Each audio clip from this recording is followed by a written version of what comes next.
Heidi here from Rain Country. God is good all the time. And I'm here today to talk about food storage diversification. And this is actually in response to a comment somebody made about the importance of diversifying your food storage. But I thought I would take it beyond what she was just talking about, where she was talking about storing things in glass, which is an excellent point. And I've thought about many times, and I've also talked a little bit about here and there in videos, but maybe not enough. So I want to go over that, but also a couple other things. So 3 different categories of diversification when it comes to food storage. So first, let's talk about the types of containers you store in. And yes, though we rarely ever get earthquakes where we are here in Western Washington, we do know that a big one is coming. And I do believe that no matter what we do with our jars, no matter how well we try to secure them, though, we are in the process of trying to find better ways to secure our jars than just using the bungee cords over the shelves. Patrick, it's just a matter of remembering so many different projects, but maybe at least getting some wood slats in there, because the bungee cords, they stretch out over time, and eventually, in a powerful earthquake, they're not going to hold everything in place. But in a real powerful earthquake, I don't think anything's going to hold anything in place. And the jars are still going to be smacking against each other and very likely breaking no matter what we do.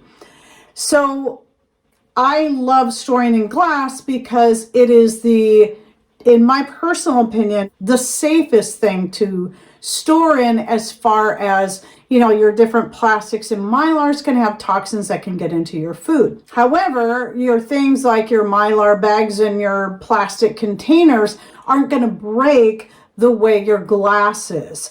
But it just seems like no matter which way you go, you're taking some kind of risk. And I do store some things, like when I buy pastas, a lot of them are in their own paper bags, and pasta can last for many years as long as you don't get it wet in paper or even the plastic bags they come in. And a lot of times I'll just store them as is. I do the same thing with our coffee beans. I don't repackage a lot of this stuff. I just keep it as is. So this is one way I diversify. I don't repackage everything into glass.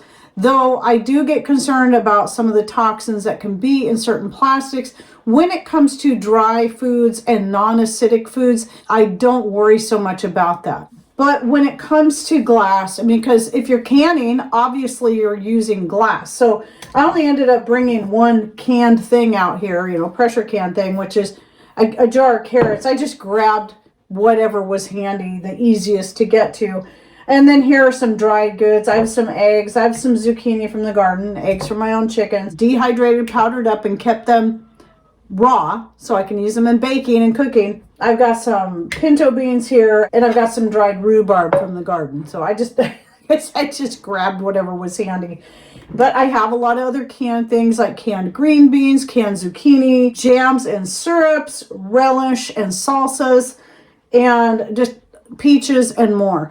And so I do like to do a lot of canning as well, and that really does need to be done in glass, though I know some people still are doing canning in actual metal cans. Metal has its own issues though too. Like when we first started out really wanting to build up our food storage, we went to Costco and bought a lot of things that were in cans. And that's great to get you started, but you do want to work through that stuff. Things in jars, home canned goods in jars, are going to last a lot longer than things in cans, especially anything that's acidic. So any fruit, tomatoes, anything like that, because that metal in that can is going to break down over time, and it's eventually can loosen a seal on the can because of the breaking down. And then the stuff, I've had several cans go bad that I didn't work through fast enough, because then I started doing my own home canning, and that stuff tasted so much better than the canned stuff from the store. So it's just something that you got to keep in mind. In jars is going to last a lot longer than in cans, and it's going to have a much better flavor, because as that metal breaks down, it gets into the food, and then it tastes like metal, and that means you're eating that stuff too, and yuck. But when you're thinking about natural disasters and things that can break all your jars, well, wow, then there's that to think about. So while securing your jars on your shelf is a really good way to start, there are other things you can do if you're storing your food in jars which would be, you know, some people may even wrap their jars, each individual jar, in some kind of cloth, old socks, or one thing that you can do too is pack them into boxes if you're looking at more long-term storage. And we have done that. We have some things that we've still stored in glass, like some cereals and crackers and things that I vacuum sealed into the half-gallon jars and then pack them into a box. And then when it comes to my grains, all of my grains and flours are in buckets. So big, heavy-duty plastic buckets. And most of those are either inside of a Mylar bag or they're in the bag they came in the bucket. It just depends on the bag. I prefer keeping them, you know, especially anything I get from Azure Standard when it comes to grains is almost always in paper, which I prefer. And then I can just put that whole paper bag down into a plastic bucket. Now, if you're looking at long term, Mylar is going to be better because you can seal it off and then put it in and have it in the plastic bucket, which is going to help prevent the rats and mice from being able to smell that stuff as easily and then chew holes, because they will chew holes through plastic. They're pretty tenacious in that way. So you got that to contend with too. And no, I don't use oxygen absorbers. I've talked about this many times. I started off, you'll even see some early videos where I was showing using them. I find them to be a waste of money and utterly useless. So I don't even use them in the Mylar bags I put the grains in. I simply push as much air out as I can, seal it up with my straightening iron that I don't use for straightening my hair. I only now keep it to use for sealing off my bags. You know, it was a fun little thing to do for a while, straightening my hair, but it's too much work and not worth it. And, you know, it's hard on the hair. But I'm glad I have that thing because it's really nice for sealing Mylar bags when I do that. But really most of the time, especially grains that I'm keeping here at the house and I'm working through, I just keep them in the bag that they came in. That way I'm not having to worry about the Mylar and the plastic and whatnot. So when it comes to how my food is stored, though I do use glass as much as I can, I do have a lot of things that are stored in paper or plastic or Mylar. Just depends on what it is. And so those things are things that are not going to break if we have a major earthquake, where no matter how we secure the jars on our shelves, I feel pretty certain that in a massive earthquake, which is what we would get if we finally get one, all that stuff's going to be destroyed. So yes, diversification is important, but another form of diversification would be not just having one place in or on your property to store things in, but like for us, because we are empty nesters and have been for a good number of years, we were able to take both our boys' rooms and turn them into storage rooms. So one is mostly all about food storage, where the other is mostly about other things, you know, any kind of security related items. And I do have some food storage in there. That's where I keep my honey and my molasses and my jugs of water that are filtered. I keep those in there now too. But then everything else in there pretty much has to do with security related items. You know, because we have well, it's actually a 4-bedroom home if you count the room that we built as an office years and years ago. It doesn't have a closet, so it's not technically a bedroom, but it's big enough for a bedroom, and now it's a guest room. We've turned it into a guest room. Anyway, that's one nice thing about having a few bedrooms is that, you know, if you have an empty nest, you can turn bedrooms into pantries.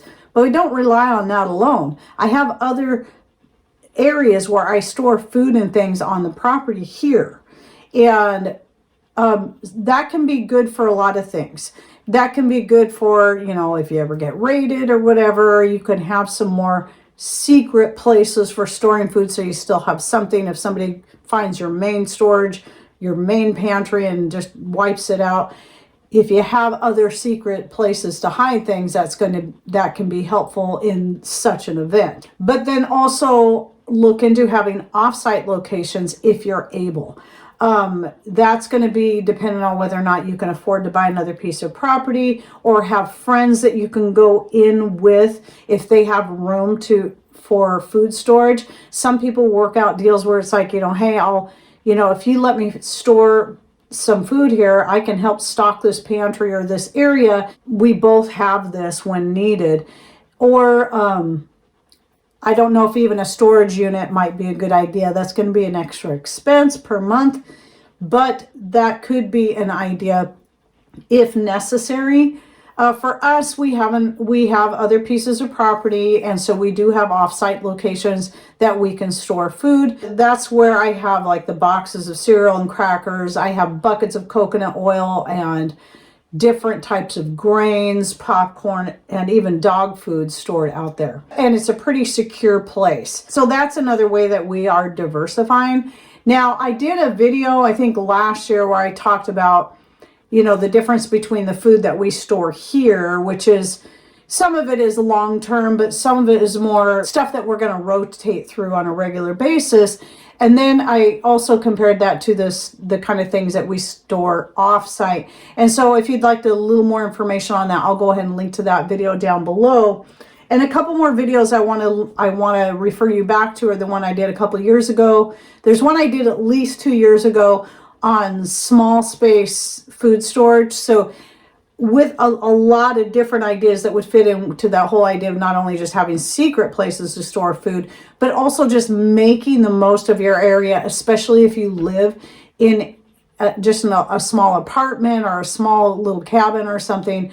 Where are some other places in your home that you could make best use of your storage so that you could be able to put up more food for a long period of time, whether it be the food you're canning and dehydrating yourself, or food that you're purchasing and putting up. And then I also have a couple more videos where, you know, through every so often I'll do a new video talking about when I start adding like new ideas to my food storage. And this is the other type of diversification I wanted to talk about, is the types of food.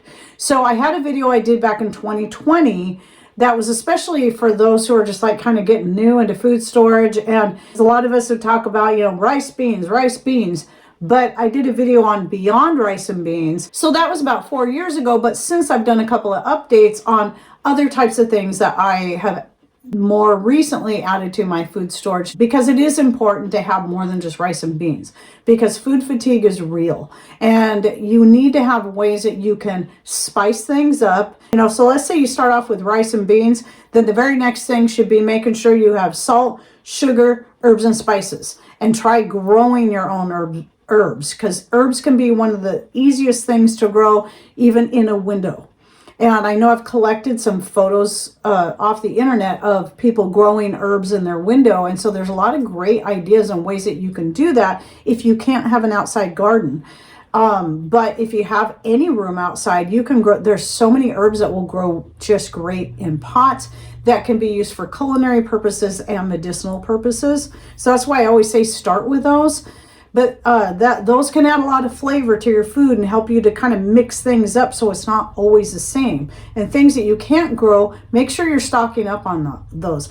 Nice thing about things like chili powder and cinnamon and so on is you can get them and you can buy them and already in Mylar bags, and they don't take up a lot of space. And so that's another way to diversify your food storage is just looking at adding more flavor and more different types of items that you know you and your family will eat, so you don't get bored with what you have. And so if you'd like more ideas, I'll link to a couple of different videos. I might link to the one from 2020, but I know there's one more recent, and I can't remember what it's called, but I'll link to that down below. And that will help give you some ideas. And any other ideas that anyone has out there for diversifying in any of these ways, like where to store, how to store, and what to store, please share those in comments down below so people can learn from you as well. And I hope you enjoyed this video and it just gave you some food for thought, no pun intended. And thanks for watching. Take care and God bless.